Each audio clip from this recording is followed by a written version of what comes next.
So exams are coming up for many students for winter, and a big problem many students have with exams is not wanting to study for them.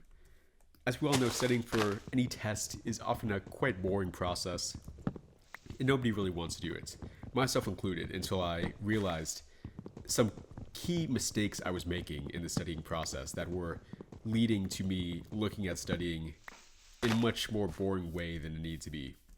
What I mean by this is there were several things I was doing as a student that just made studying feel so much more boring and so much more of a hassle than it had to be. In this video, I'm going to explain to you some of those key mistakes, so hopefully you can avoid them and actually start enjoying the studying process for this exam season. So the first thing is using these kind of like complex words to discuss what should be broken down into much smaller steps. So what I mean by this is a lot of people say like, I'm going to go sit down and I'm going to study for the next 4 hours or something like that.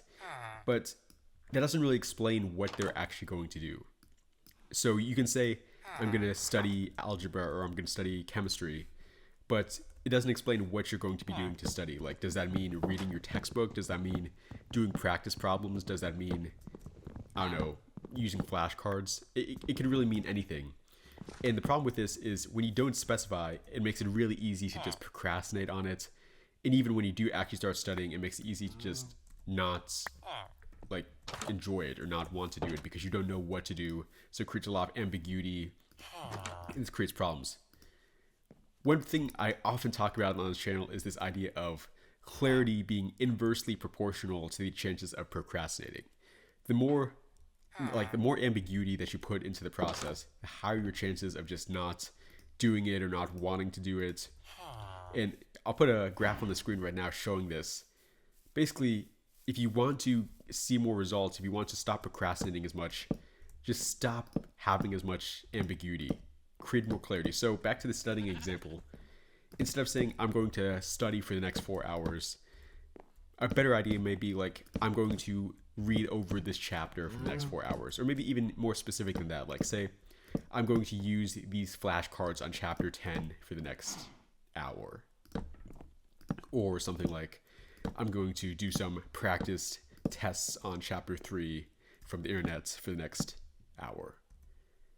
Sure, you may not like necessarily want to do it that much more, but at least you'll know exactly what you need to do. So it's not going to be there's not going to be any confusion. You're not going to be able to procrastinate and just say you don't really know what you're supposed to do, or you're not going to be able to just sit down and waste time for 3 hours and say that you studied when you actually did not at all.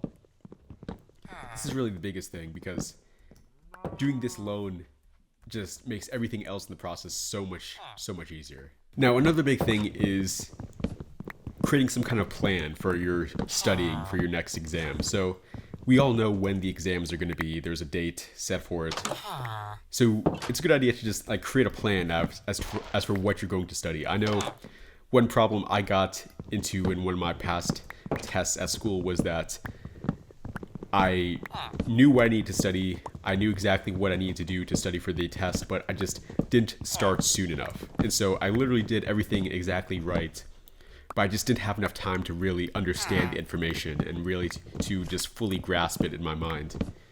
I had only like 3 days to study when really I maybe needed more like a week to study for this test, just with how complex the stuff on it was.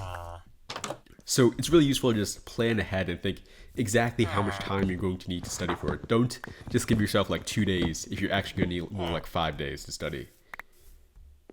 Pick a reasonable amount of time. And this makes it enjoyable as well because you know exactly what you need to do day by day. It's like, again, with the ambiguity thing, it creates more clarity. It makes it more reasonable, it makes it more understandable what you need to do. And you know exactly if you're studying enough and if you're not, basically. But then another big thing is making the studying process enjoyable itself. Most people study in like extremely boring ways, just sitting down, no stimulation, just reading a textbook.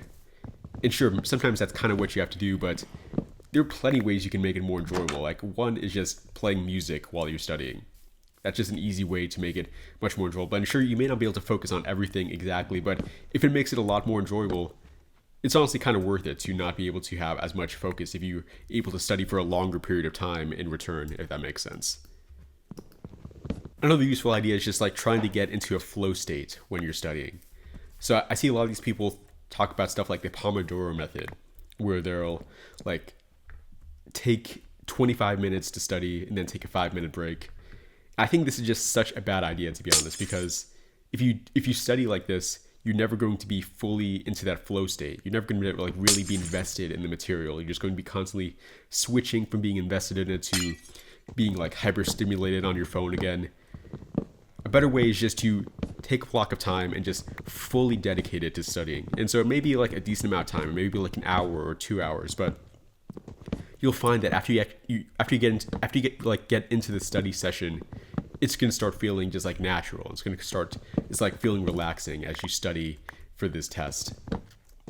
Just in the same way that you play video games and you just get fully engrossed in them for hours at a time. It's the same thing completely with like studying for a test. The final thing I can recommend is just not looking at tests in such a bad light as you may currently do.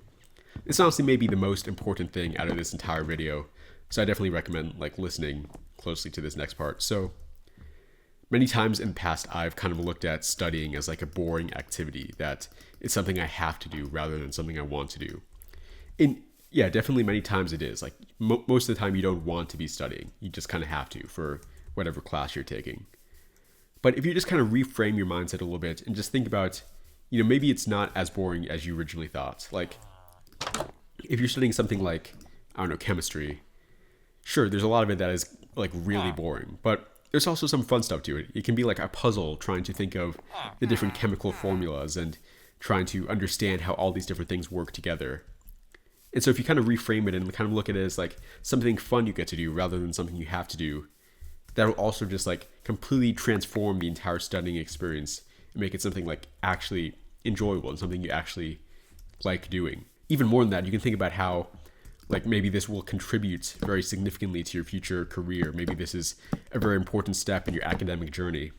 You should just remember that every time you study. And so don't think of this as something that is terrible, that is just completely pointless, but rather think of it as something that will help you and will benefit you in the long term to understand. I have a full guide that goes over these and a bunch more steps on how to gamify anything. If you're interested, make sure to check out the link in the description below. You can access it for free today. Anyways, this has been Jimmy, signing off.